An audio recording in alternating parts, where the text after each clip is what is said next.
Assalamualaikum warahmatullahi wabarakatuh. Perkenalkan, nama saya Abdul Mujib Ridwan, NIM 214102030018 dari kelompok 8 akan memaparkan bentuk negara dan macam-macam bentuk negara.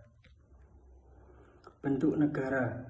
Istilah bentuk negara berasal dari bahasa Belanda, yaitu Staatvormen. Menurut para ahli ilmu negara, istilah Staatvormen diterjemahkan ke dalam bentuk negara yang meliputi negara kesatuan, federasi, dan konfederasi. Namun, jika dilihat secara umum, bentuk negara terbagi menjadi dua, yakni negara kesatuan dan negara federasi. Selanjutnya yaitu macam-macam bentuk negara. 1. Negara kesatuan. Bentuk negara yang sifatnya tunggal dan tidak tersusun dari beberapa negara yang memiliki kedaulatan, tidak terbagi, dan kewenangannya berada pada pemerintah pusat. Contoh Indonesia, Filipina, Thailand, Kamboja, dan Jepang. Kedua, negara federasi atau serikat. Negara yang bersusun jamak, terdiri atas beberapa negara bagian yang masing-masing tidak berdaulat. Contoh Amerika Serikat, Malaysia, Australia, Kanada, Meksiko, New Zealand, dan India. Yang ketiga, konfederasi, yaitu bergabungnya beberapa negara yang berdaulat penuh. Yang keempat yaitu serikat negara, suatu ikatan dari dua atau lebih negara berdaulat yang lazim dibentuk secara sukarela dengan satu persetujuan internasional berupa traktat atau konvensi yang diadakan oleh semua negara anggota yang berdaulat. Sekian dari saya. Wassalamualaikum warahmatullahi wabarakatuh. Assalamualaikum warahmatullahi wabarakatuh. Perkenalkan, nama saya Muhammad Adib Arofifi, NIM saya 214102030030010. Di sini saya melanjutkan presentasi dari kelompok saya. Langsung saja saya mempresentasikan tentang bentuk pemerintahan. Bentuk pemerintahan adalah suatu istilah yang digunakan untuk merujuk pada rangkaian institusi politik yang digunakan untuk mengorganisasikan suatu negara guna menegakkan kekuasaannya atau suatu komunitas politik. Adapun juga beberapa bentuk pemerintahan. Yang pertama, ajaran klasik, dan yang kedua, ajaran modern. Yang pertama, ajaran klasik yang terdiri dari pendapat Aristoteles, Plato, dan Polybius. Kedua, ajaran modern yang terdiri dari republik dan monarki. Republik sendiri juga dibagi menjadi tiga. Yang pertama, republik absolut, republik konstitusional, dan juga republik parlementer. Dan monarki sendiri juga dibagi menjadi tiga, sama. Yang pertama, monarki absolut, monarki konstitusional, dan juga monarki parlementer. Dan bentuk pemerintahan Indonesia itu juga sesuai dengan pasal 1 ayat 1 UUD 1945 yang berbunyi, negara Indonesia ialah negara kesatuan yang berbentuk republik. Sudah ditujukan jelas bahwasannya negara Indonesia itu dipimpin oleh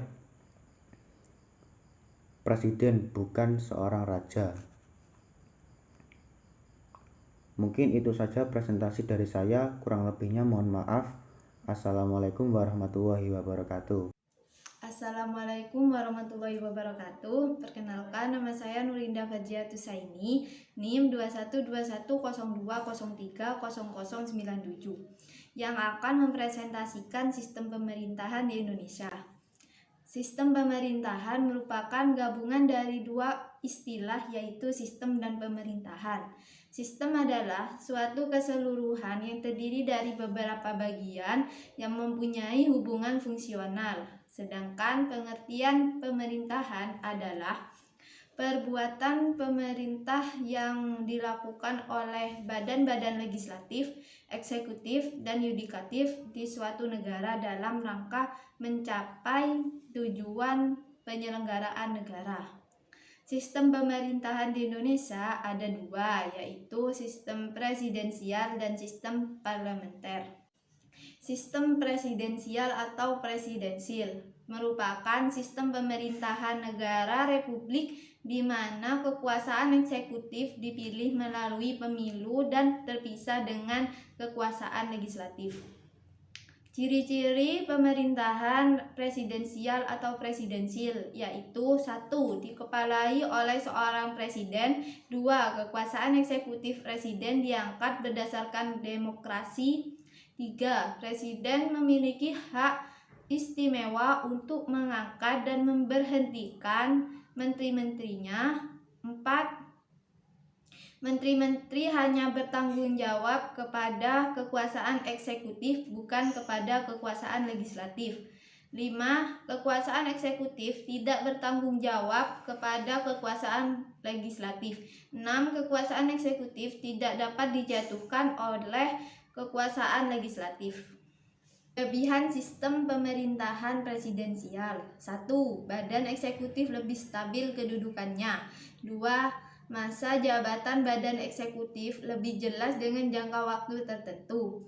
3. Penyusunan program kerja kabinet mudah diselesaikan dan mudah disesuaikan dengan jangka waktu dan masa jabatannya. 4. Legislatif bukan tempat kaderisasi untuk jabatan-jabatan eksekutif.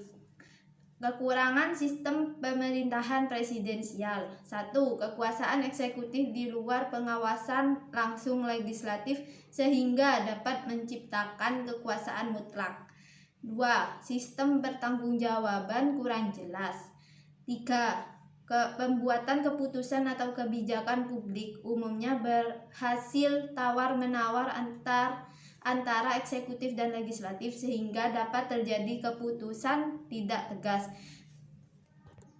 4. Pembuatan keputusan pemakaian waktu yang lama. Sekian presentasi yang dapat saya sampaikan, kurang lebihnya mohon maaf. Wassalamualaikum warahmatullahi wabarakatuh. Assalamualaikum warahmatullahi wabarakatuh. Saya Ahmad Tajul Akbar Rafi, NIM 214100300023 akan menjelaskan sistem pemerintahan parlementer. Ada beberapa ciri-ciri sistem pemerintahan parlementer. Yang pertama yaitu kekuasaan. Kekuasaan eksekutif presiden ditunjukkan oleh kekuasaan legislatif, sedangkan raja diseleksi berdasarkan undang-undang. Yang kedua, pertanggungjawaban.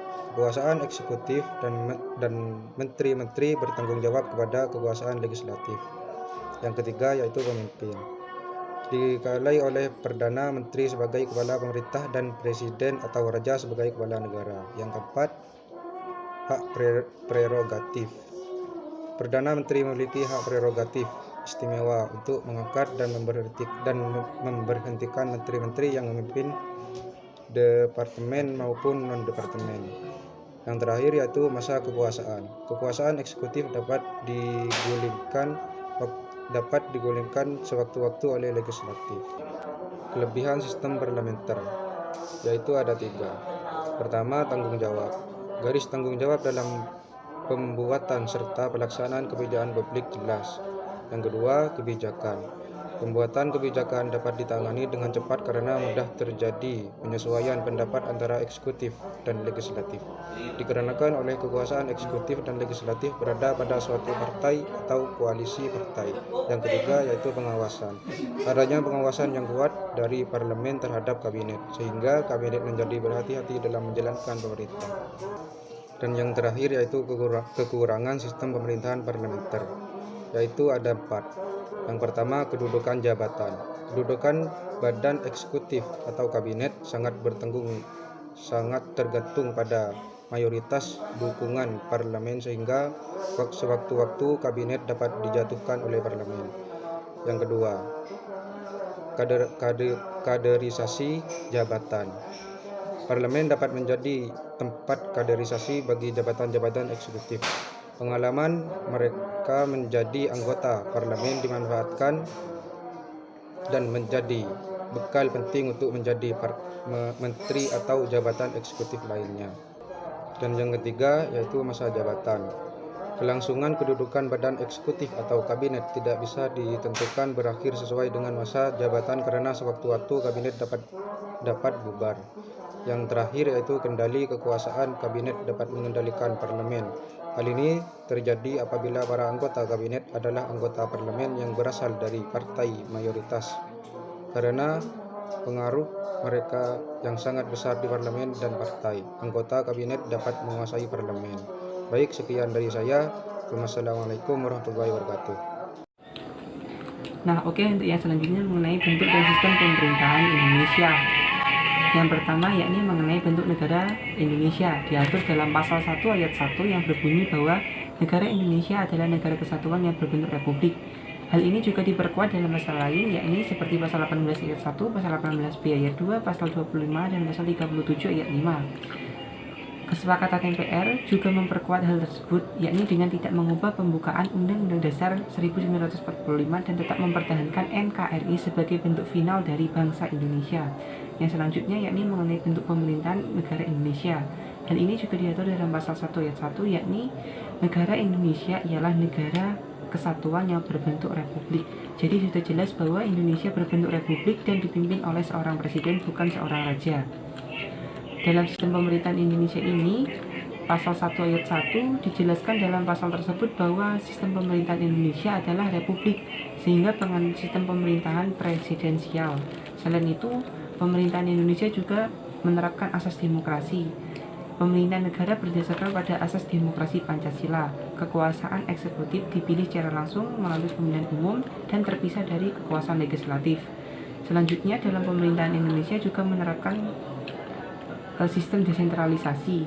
Sistem pemerintahan Indonesia tidak menganut sistem pemisahan kekuasaan atau trias politika, namun menganut sistem pembagian kekuasaan atau desentralisasi. Hal ini diatur dalam Undang-Undang Nomor 22 Tahun 1999 tentang pemerintahan daerah. Nah, jadi dapat disimpulkan bahwa dari sistem pemerintahan Indonesia ini, yang pertama diatur dalam pasal 1 ayat 1 bahwa negara Indonesia merupakan negara kesatuan berbentuk republik. Yang kedua diatur dalam pembukaan Undang-Undang Dasar alinea keempat bahwa kemerdekaan kebangsaan Indonesia itu disusun dalam suatu Undang-Undang Dasar Negara Republik Indonesia yang berbentuk dalam suatu susunan negara Republik Indonesia yang berkedaulatan rakyat. Yang ketiga yakni diatur dalam pasal 4 ayat 1 bahwa Presiden Indonesia memegang kekuasaan pemerintahan menurut Undang-Undang Dasar. Jadi sudah jelas bahwa negara Indonesia merupakan negara republik. Yang keempat yakni dalam Undang-Undang Nomor 2 Tahun 1999 bahwa Indonesia menganut dalam pemerintahan yakni sistem pembagian kekuasaan atau desentralisasi. Yang terakhir yakni pokok sistem pemerintahan pasca amandemen yang menganut 6 pokok sistem pemerintahan yang dikolaborasikan dengan unsur-unsur sistem pemerintahan parlementer dan melakukan pembenahan-pembenahan untuk menghilangkan kelemahan-kelemahan dari sistem pemerintahan presidensial yang dianut oleh negara Indonesia ini. Mungkin cukup sekian, akan saya kembalikan kepada